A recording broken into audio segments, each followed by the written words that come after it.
I'm sure if The Flash aired on Wednesdays, they would have had a Back to the Future reference about Marty McFly coming to the year 2015 on October 21st.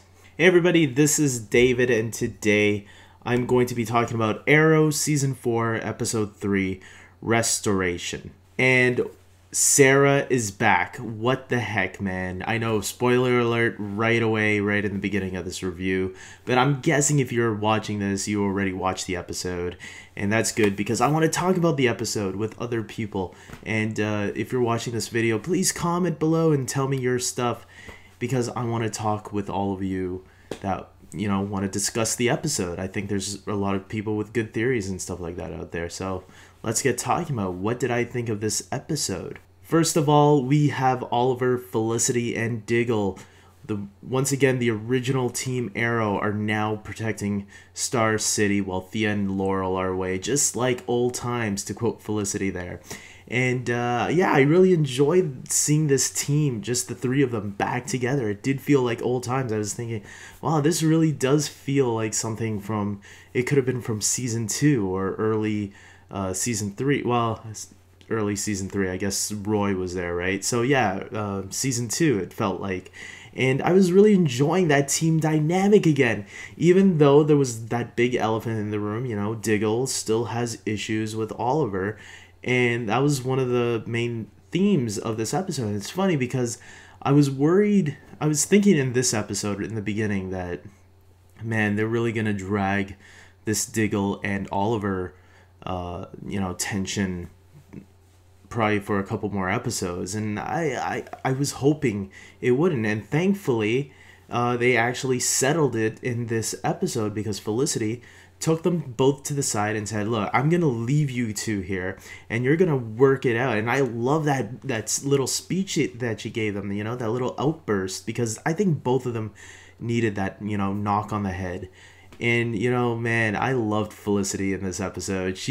That moment, and there were a lot of other moments too, when she had the machine gun and she was like shooting. I mean, oh man, Felicity, this was the Felicity I remember, and the one that I had a huge crush on. Not the one that was a drama queen at the end of Season 3. This is the Felicity I missed and I remembered and I loved. And yeah, Felicity was great in this episode. Loved her, and I love the rekindling of their friendship between Diggle and Oliver. I loved all that. We also have Damien Dark sending his newest villain, Double Down, to go attack the Green Arrow.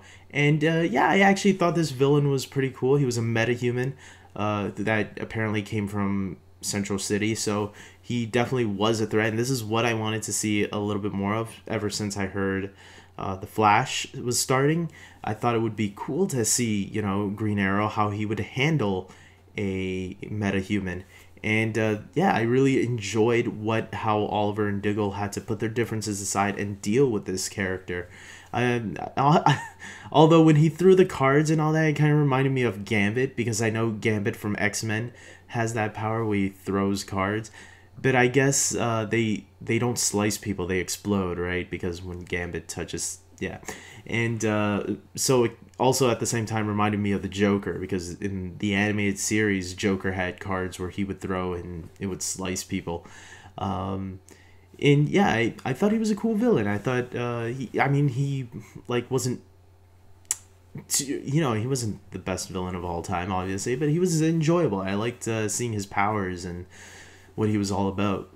I even enjoyed the interactions between Felicity and Curtis, yeah. And yeah, their interaction was a lot of fun together too. And that was the scene where Felicity got the gun out. And yeah, I'm liking this Curtis character. You know, I don't know too much about Mr. Terrific in the comics, but from what I'm seeing on this show, I like how they're going with this character. So I'm just gonna go along with the ride on where they take us with this character. Will he become this character called Mr. Terrific? I'm hoping so. I know they have the reference there because I know what his costume looks like in the comics, because he was also in the cartoon, the Justice League Unlimited cartoon. They had that little ball with the T on it, and you know, because he has a T as his I guess identity. But if you look it up on Google, you'll know what I'm talking about. Finally, we also have Laurel bringing Sara's body with Thea to Nanda Parbat to ask Merlin if they can use the pit to bring Sara back to life. And, at first, Merlin's like, no, you guys aren't bringing her back to life using the pit.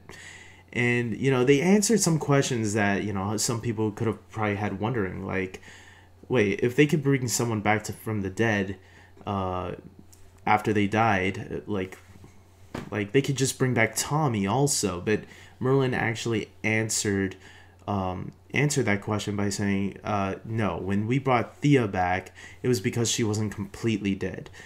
With Sara, she's been dead for a long time, and if you do that, we do not know the repercussions that this might have on Sara.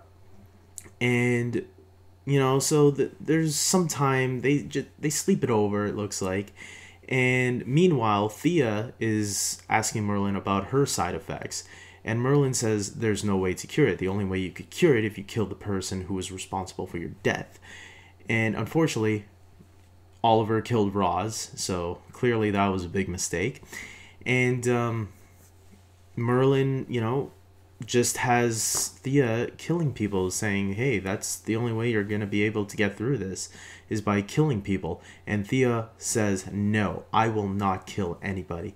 So I'm glad she's finally taking Oliver's advice about not doing that. And I really liked Thea in this episode. I thought she was, keeping strong and trying to uphold what Oliver wants. Unfortunately, the side effects seem to be, too strong for her to really control herself on that.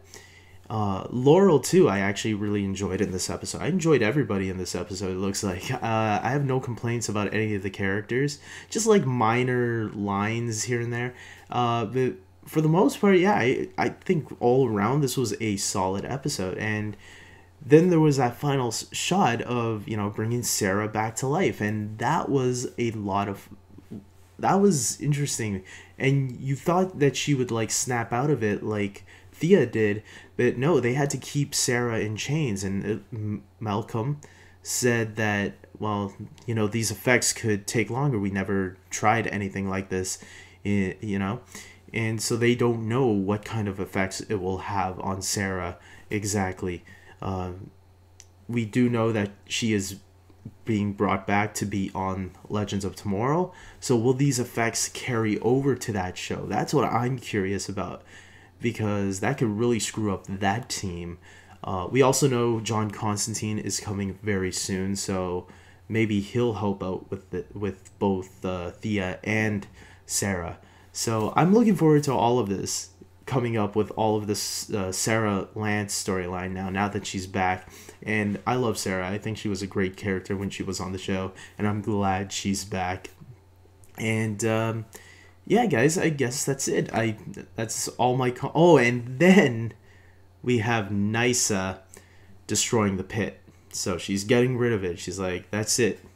No one will ever be able to use this again.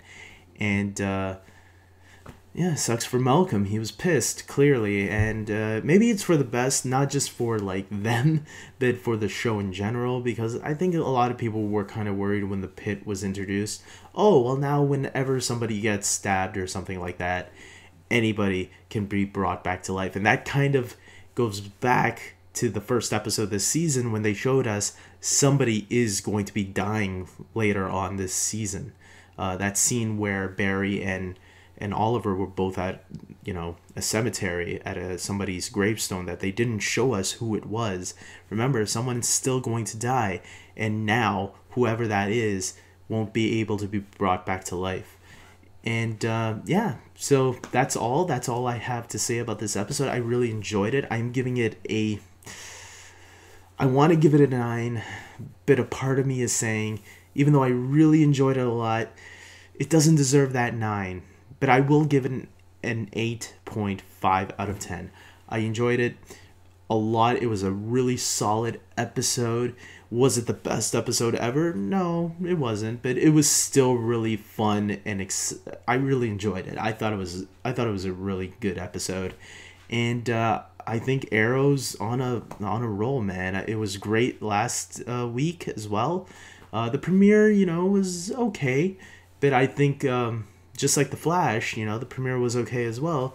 Both shows seem to really be starting to take off, and I'm really enjoying what I'm seeing. And I'm really proud of Arrow for that too, because especially after the little mess that happened at the end of last season, it didn't go, I feel, the way they wanted it to. And I think they are fixing everything that happened at the end of last season and improving upon it this season, which, I knew would happen because these writers seem to know what they're doing.